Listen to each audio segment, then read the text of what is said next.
Gym अमोघ रघुपति कर माना। श्री हनुमान जी मुद्रिका ले आए और मुद्रिका दी तो मानो केवट की कथा सुना दी, और करुणा निधान नाम लिया तो पुष्प वाटिका की कथा याद दिला दी।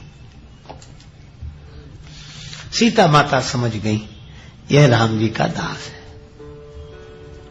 लेकिन जानकी माता बोली, आहा नाथ हो निपट बिसारी, भगवान ने मुझे भुला दिया है। हनुमान जी बोले, नहीं माता, भगवान ने आपको नहीं भुलाया, भगवान अपने जन को कभी भुला ही नहीं सकते। सीता मैया बोली, इसका क्या प्रमाण है कि भगवान ने नहीं भुलाया? जानकी मैया से हनुमान जी ने पूछा कि मैया इसका क्या प्रमाण है कि भगवान ने भुला दिया है? सीता मैया बोली, इंद्रपुत्र जयंत ने कौआ बनकर मेरे चरण में चंचु का प्रहार किया था तो भगवान ने उसके पीछे बाण लगा दिया। चरण में चोंच का प्रहार करने वाले के पीछे बाण और हरण करने वाला अब तक आराम से बैठा है, इसलिए लगता है कि भगवान ने भुला दिया। मां, भगवान के पास उस समय क्या धनुष बाण रखा था? उस समय तो प्रभु आपकी गोद में सिर रखकर शयन कर रहे थे जब जयंत कौआ बनकर आया। कथा तो मुझे भी भगवान ने सुनाई थी। सीता मैया बोली, नहीं हनुमान, धनुष बाण तो नहीं था, लेकिन प्रभु मेरा श्रृंगार कर रहे थे तो उन्होंने पुष्पों के आभूषण बनाए थे, तो लकड़ी की छोटी छोटी सींक और पुष्प, इनसे आभूषण तरह तरह के बनाए थे। तो लकड़ी की छोटी सी सींक थी, उसी को भगवान ने बाण बनाकर जयंत के पीछे लगा दिया। मां, सींक क्या बाण बनी होगी? सींक धनुष सायक संधाना। नहीं नहीं हनुमान, बात सींक की नहीं है, बात प्रभु के संकल्प की है। प्रेरित मंत्र ब्रह्म सर धावा। हनुमान जी बोले, माता तो औरों को तो सींक दिख रही होगी, पर बाण है ये तो आप जानती होंगी या जयंत जानता होगा। हाँ हाँ, तो ऐसा भी तो हो सकता है कि चरण पर चोंच का प्रहार करने वाले काक के पीछे भगवान ने सींक के रूप में बाण लगा दिया। तो यह भी तो होगा कि हरण करने वाले के पीछे किसी और रूप में बाण को लगा दिया। किस रूप में? हनुमान जी बोले, माता सामने देखो, ये वानर के रूप में बाण ही उपस्थित हुआ है। जिम अमोघ रघुपति कर बाना, यही भांति चले हुआ हनुमाना। और माता एक बात और है, क्या? भगवान इतने कृपालु हैं, इतने कृपालु हैं कि आप निरंतर भगवान के नाम का स्मरण करती हैं, भगवान के गुणों का चिंतन करती हैं, भगवान की कथा श्रवण करके भरोसा रखती हैं, तो भगवान का बाण ही नहीं आया है, भगवान भी आए। भगवान आए कहां है? मां, अभी अभी कथा हुई है, तो जहां कथा वहां भगवान। लेकिन ये तो भावना की बात है, प्रत्यक्ष प्रमाण भी तो मिले कि भगवान कथा में रहते हैं। हनुमान जी बोले, अभी मिलेगा। मां, अब तक तो मैंने अपनी बात कही, लेकिन अब रघुपति कर संदेश अब सुन जननी धरि धीर, अस कही कपि गद गद भयो भरे बिलोचन नीर। मां, अब श्री राम जी का संदेश सुनो। ऐसा कह के हनुमान जी मौन हो गए। अस कह कपि गद गद भयो, ऐसे पुलकित हो गए, भरे बिलोचन नीर, और राम जी के नेत्रों में प्रेम जल भर आया, गदगद हो गए। फिर बोला कौन? जब हनुमान जी मौन हो गए तो बोला कौन? देखो, जैसे उद्घोषक यह घोषणा करके मौन हो जाता है कि अब आप इनके द्वारा इनकी बात सुनिए, उसके बाद उद्घोषक मौन, तो हनुमान जी तो हो गए मौन। अस कह कपि गद गद भयउ भरे बिलोचन नीर, तो बोला कौन? तुलसीदास जी लिखते हैं, कहेऊ राम कहेऊ राम राम कहेऊ राम राम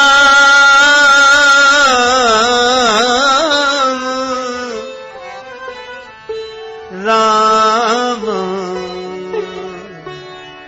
राम कहेऊ राम वियोग तव सीता मोकह सकल भये विपरीता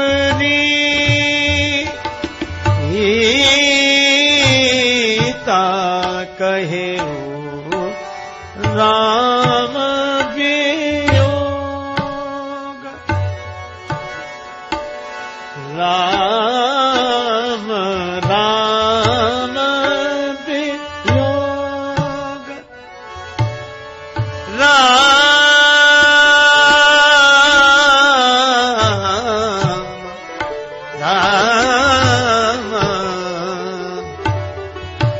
कहेऊ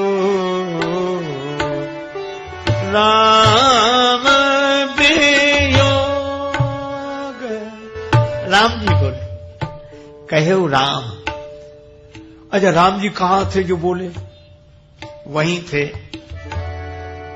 जास हृदय आगार बसहि राम सर चाप धर। हनुमान जी के हृदय में ही तो राम जी बैठे और मानो भक्त के पास भगवान पहुंच जाते हैं। कब? बोले जब कथा होती है। हनुमान जी ने जब कथा कही तब। इसका अर्थ है कि दिखाई क्यों नहीं पड़े? बोले वहां भी नहीं दिखाई पड़े, छिप कर गए थे। और आज भी दिखाई नहीं पड़ने पर छिप कर बैठे हैं। भगवान यहां भी हैं, जहां कथा वहां भगवान। कहां छिप गए? बोले संत के हृदय में, हनुमान जी के हृदय में छिपे हुए। कहेऊ राम वियोग तव सीता मोकह सकल भय विपरीता। इसका अर्थ है कि जहां भगवान की कथा होती है वहां भगवान अवश्य रहते हैं। इसीलिए हनुमान जी बोले आपकी कथा जब तक धरती पर रहेगी हम ये धरती छोड़कर नहीं जाएंगे। अच्छा धन्य है हनुमान जी, जहां जहां कथा होती है वहां वहां हनुमान जी उपस्थित। और हनुमान जी कथा सुनते कैसे? यत्र यत्र रघुनाथ कीर्तनम तत्र तत्र कृतमस्तकांजलिम वाष्पवारि परिपूर्ण लोचनम मारुतिम नमत राक्षसांतकम। श्री हनुमान जी के नेत्रों से तब तक प्रेम जल बरसता रहता है जब तक भगवान की कथा होती रहती। ऐसा कौन श्री हनुमान जी की तरह? इसका अर्थ है अब फिर हम लोग विचार करें कि संत का संग भगवान कहते मेरी भक्ति, कथा में प्रीति मेरी भक्ति। क्यों? अच्छा एक बात बताओ, संत का संग भगवान की भक्ति कैसे? कथा में प्रीति भगवान की भक्ति कैसे? इसलिए कि वहां भगवान है, संत के भीतर भगवान छिपे हुए हैं। इसीलिए संत की भक्ति भगवान की ही भक्ति है। अच्छा ऐसे तो भगवान सबके भीतर हैं तो, पर अंतर है संत में और हम जैसे आदमी में। क्या अंतर है? कि यूं तो घट घट साईं रमि रहा, घट घट साईं रमि रहा, सूनी सेज न कोय और बलिहारी व सेज की जाघट परगट होए। जिस घट में प्रकट हो जाए, और संत का घट ही वह घट है जिसमें परमेश्वर प्रकट हो जाते हैं। क्यों? प्रेम ते प्रकट हो ही मैं जाना। भगवान प्रेम से प्रकट होते हैं, इसलिए बाहर से दिखता है संत, बाहर से दिखते हैं संत, पर उसके भीतर बैठे हुए हैं भगवंत। क्योंकि संत को लगता ही नहीं कि हमारा कुछ है, सब कुछ भगवान का है, सब कुछ भगवान का है, सब कुछ भगवान का है। और सब कुछ भगवान का है कहते कहते चित्त की एक ऐसी दशा हो जाती है कि सब कुछ भगवान का है, इतना ही नहीं सब कुछ भगवान है, सब कुछ भगवान है। इसीलिए ऐसी स्थिति वासुदेव सर्वमिति स महात्मा सुदुर्लभा, ऐसे संत का संग भगवान की भक्ति है। संत यहाँ है वहाँ भगवान है, जहाँ जहाँ बछड़ा चले तहाँ चली जावे गैया, और कहे दादू जहाँ चले संत जन तहाँ तहाँ जाए रमैया। और इसीलिए संत का संग भगवान की भक्ति है। भगवान की कथा जहाँ है वहाँ भी भगवान है, इसलिए दूसर रति मम कथा प्रसंगा। अब भगवान तीसरी बात कहते हैं,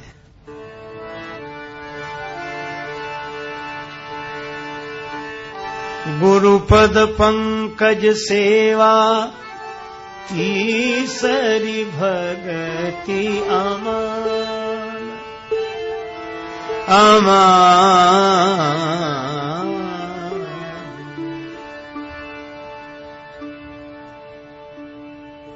आहा, गुरुदेव के चरण कमलों की सेवा, यह तीसरी भक्ति है, तीसरे तरह की भक्ति है। लेकिन नवदा भक्ति की यह विशेषता है कि इसमें हर भक्ति के साथ शर्त लगाई गई। प्रथम भगति संतन कर, साथ ही नहीं संगा, उनमें लगाव हो जाए। दूसरा यानी कि मेरी कथा सुन ली, नहीं, रति मम कथा प्रसंग, रति की शर्त है, प्रीति हो। और इसी तरह तीसरी भक्ति में गुरुदेव की पूजा, चरण कमलों की सेवा करने में शर्त है तीसरी भक्ति अमान, मान रहित होकर। गुरुदेव की चरण कमल की सेवा मान रहित होकर करें।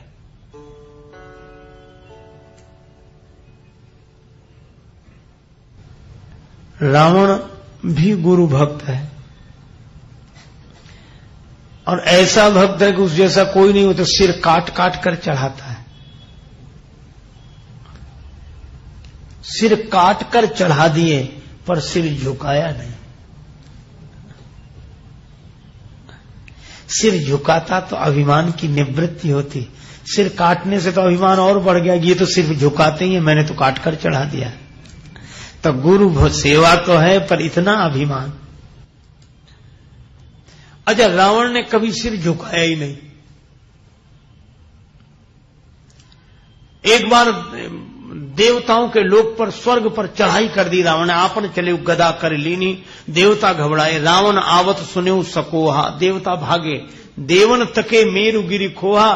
किसी ने देवताओं से कहा कि तुम तो अमर हो, तुम क्यों डर रहे हो, तुम तो मरोगे नहीं, अमर हो, फिर डर कर भागते क्यों? आप ऐसा सोचिए कि मरने वाले ही नहीं डरते, जो अमर है वो और ज्यादा डरते हैं। देवताओं ने कहा कि इसीलिए तो हम और ज्यादा डर रहे हैं क्योंकि हम अमर हैं। मरने वाला तो सोचता कि ज्यादा से ज्यादा मरेंगे और क्या होगा, लेकिन देवता बोले हमारी मुसीबत तो ये है कि मरेंगे नहीं, पर पता नहीं कब तक पिटेंगे। पिटते पिटते मरे भी तो निश्चिंतता होती, क्योंकि रावण गदा लेकर आ रहा है। अच्छा, तो कहां जाओगे? देवन तके मेरु गिरी खोहा, सुमेरु पर्वत की जो गुफाएं थीं उसमें घुस गए। अच्छा, रावण को पता है कि इसमें घुसे। रावण कहता निकलो बाहर, पर देवता निकलते ही नहीं। क्यों नहीं निकलते? गुफाओं के द्वार तो छोटे छोटे हैं, और उसके भीतर जो जाएगा उसे सिर झुकाना ही पड़ेगा, और रावण सिर झुका नहीं सकता। किसी ने कहा कि देवताओं हो सकता है तुम्हारे सामने सिर झुकाकर तुम्हें पकड़ ले। देवता बोले हम अच्छी तरह जानते हैं जिसने महादेव के आगे सिर नहीं झुकाया वो देव के आगे क्या सिर झुकाएगा। रावण कहता बाहर निकलो। अब गुफा में प्रवेश करने के लिए तो सिर झुकाना पड़ेगा और इधर उधर का बिखराव रोकना पड़ेगा, पर रावण के साथ तो दोहरी समस्या है, सिर झुका नहीं सकता और 5 सिर इधर और 4 इधर, एक सिर बीच में, दोनों तरफ ऐसा विस्तार है कि प्रवेश नहीं कर सकता। और ये अभिमान अपने ये आसपास सिर क्या है रावण के? आसपास सिर होने का मतलब अभिमानी मुख्य तो खुद रहता पर आसपास रखता है लोगों को, क्योंकि आसपास लोग न रहे तो उसका अभिमान बढ़ेगा ही कैसे। वो तो लोगों से पूछते ही रहता क्यों कैसा है, ठीक है कहिए क्या ठीक है कहिए, ताकि दो एक बार तो एक सज्जन बहुत पूछते क्यों कैसा ठीक है ठीक है। एक आदमी उब गया तो उसे लगा कि हम लिख कर रख लें कहां तक बोले, तो जैसे कहे क्या है तो तुरंत दिखा दे ठीक है बहुत अच्छा। क्या करें, रावण गुफा में प्रवेश नहीं कर पा रहा है। और ये गुफा क्या है, ये अंतर्मुखता की गुफा है और इसमें देवता छिपे हैं। और देवता कौन है? सुरगन सदगुण अम्ब अदितिसी। सदगुण सुरगन अम्ब अदितिसी, ये सदगुण ही देवता हैं। ये जितने भी सुख शांति के हीरे हैं वे तो अंतर्मुखता की गुफा में ही मिलेंगे, लेकिन इस अंतर्मुखता की गुफा में हमारा अभिमान जाने नहीं देता, हमारा सिर ही बाधा बना हुआ है। और सिर बाधा बना है इसका अर्थ क्या? बोले सिर में उठने वाले कुतर्क ही हमें भीतर नहीं जाने देते। रावण कहता बाहर निकलो और देवता कहते जब तक हम भीतर हैं तुम हमारा कुछ बिगाड़ ही नहीं सकते। तो रावण ने सिर झुकाया ही नहीं शंकर जी के सामने। कवितावली में तो तुलसीदास जी महाराज ने बड़ी विचित्र बात कही। वे कहते हैं कि ब्रह्मा जी समय से रावण के यहां वेद पढ़ने के लिए आ जाते थे, बिल्कुल समय से, थोड़ा भी विलंब नहीं करते थे। वेद पढ़ें विधि, यहां तक तो गनीमत। आगे सुनो, शंभु सभीत पुजावन रावण सो नित आवे। शंकर जी डरते हुए, शंकर जी डरे और डरते हुए पहुंच जाए रावण के यहां। गुरु जी डर रहे, किससे? बोले चेला से। और चेले के यहां पहुंच जाए और कहेंगे हम आ गए हैं, कर लो पूजा, पूजा करो हमारी, हम आ गए। देखो देर तो नहीं कि समय से आ गए, करो पूजा। शंकर भगवान से किसी ने पूछा कि आप भी डरते हो, वो भी चेला से, क्या संदेश जाएगा समाज में? और आप तो काल के भी काल हो, साक्षात महान काल हो, आपको काहे का डर? शंकर जी बोले गलत समझ गए, हम वैसे थोड़ी डरते कि हमारा कुछ बिगाड़ लेगा। फिर शंभु सभीत, डरते क्यों? शंकर जी बोले हमें और कोई डर नहीं, एक ही डर है। क्या? बोले हम इसके पास समय से आ जाते हैं। क्यों? बोले डर यह है कि कहीं ये हमारे यहां ना आ जाए, बस यही डर है, और कुछ डर नहीं है, ये हमारे यहां ना आ जाए। अच्छा आएगा तो करेगा क्या? अरे करेगा, आते ही ये सिर काटना शुरू करता है। इतना दो, नहीं तो नंबर 1, और सिर है 10। बड़ी मुसीबत है। शंकर जी बोले अब क्या कहें, किसी दूसरे की छाती पर कोई छुरा रख दे कि इतना दो नहीं तो तुम्हारा सिर काट लेंगे, और दूसरा ढंग ये है कि इतना दो नहीं, अपने ही सिर काट रहे हैं। शंकर जी बोले और ब्राह्मण घर में आके और सिर काटे, और एक सिर हो तो सिर 10-10 सिर काटता है, तो देना ही पड़ता, कहते मत काट, हम दिए दे रहे हैं, नहीं। तो शंकर जी बोले कौन घर में ये उपद्रव कराए, हमें यही डर है कि ये हमारे यहां ना आ जाए, इसलिए हम ही इसके पास आ जाते हैं। वेद पढ़ें विधि शंभु सभीत पुजावन रावण सो नित आवे। एक दिन रावण गया शंकर जी के यहां, चलो हम भी चलें, गुरु जी रोज आते हैं तो हम भी जाएं। मालूम क्या किया है? जाकर हिमालय पहुंचा और कैलाश को हिलाने लगा। कैलाश शिखर को, कौतुक ही कैलाश कुंडी उखाड़ लिया और ऐसे ऐसे हिलाए। 20 भुजाओं की ताकत है, जो हिलाया तो कैलाश हिला तो शंकर जी भी हिलने लगे। पार्वती जी बैठी थी वो भी। तब पार्वती मैया ने पूछा कि देवादिदेव क्या हो रहा है, ये कैलाश में बड़ी हलचल मची है। शंकर जी मुस्कुराकर बोले चेला आया है। बोले ये कैसा चेला, इतनी हलचल मचा दी। शंकर जी बोले रावण जैसा चेला आवे तो ऐसा ही होता है। बोले रावण जैसा चेला आए और गुरु जी की यहां हलचल न मचे। और रावण ने क्या किया? पार्वती जी ने पूछा ये कर क्या रहा है? शंकर जी बोले प्रणाम कर रहा है। प्रणाम कर रहा? हाँ।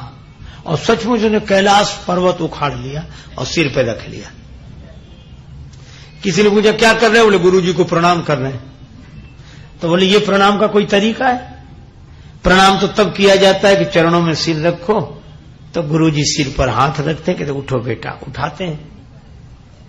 रावण बोला ऐसे तो सब करते हैं, सबकी तरह हमने किया तो रावण के प्रणाम में औरों के प्रणाम में अंतर ही क्या रहा?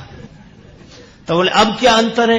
बोले और शिष्य गुरुदेव के चरण में सिर रखते हैं, गुरु आशीर्वाद देते हैं, ऊपर उठाते हैं। मानो भाव यह है कि गिरना शिष्य का काम है और गिरे हुए को ऊपर उठाना गुरुदेव का काम है। लेकिन रावण बोला मैं ऐसा चेला नहीं जिसे गुरु जी ऊपर उठाएं, मैं तो ऐसा चेला हूं जो गुरु जी को ही ऊपर उठाए हुए हों।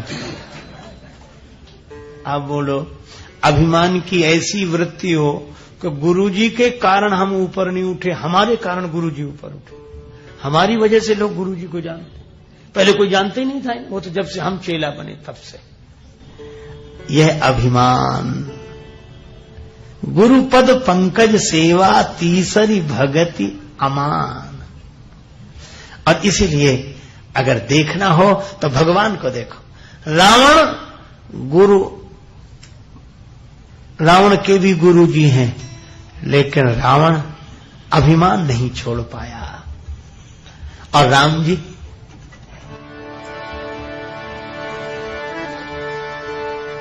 गुरु भक्ति देखो श्री राम जी की। जनकपुर में हैं श्री राम श्री लक्ष्मण। आधी रात बीत गई, कहत कथा इतिहास पुरानी, कथा इतिहास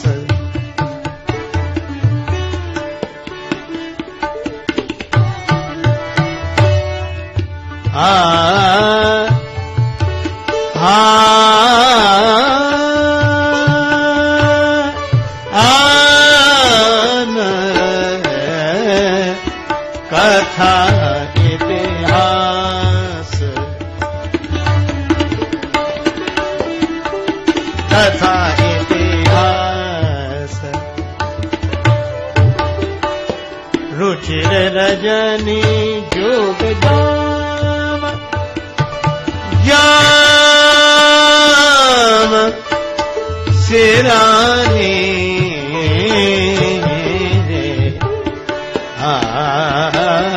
कथा इतिहास।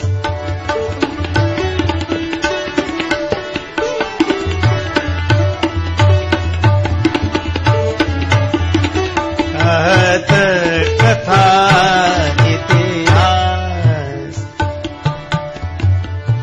रुचिर रजनी युग जाम सिराने, कहत कथा इतिहास, कहत कथा इतिहास, कहत कथा इतिहास।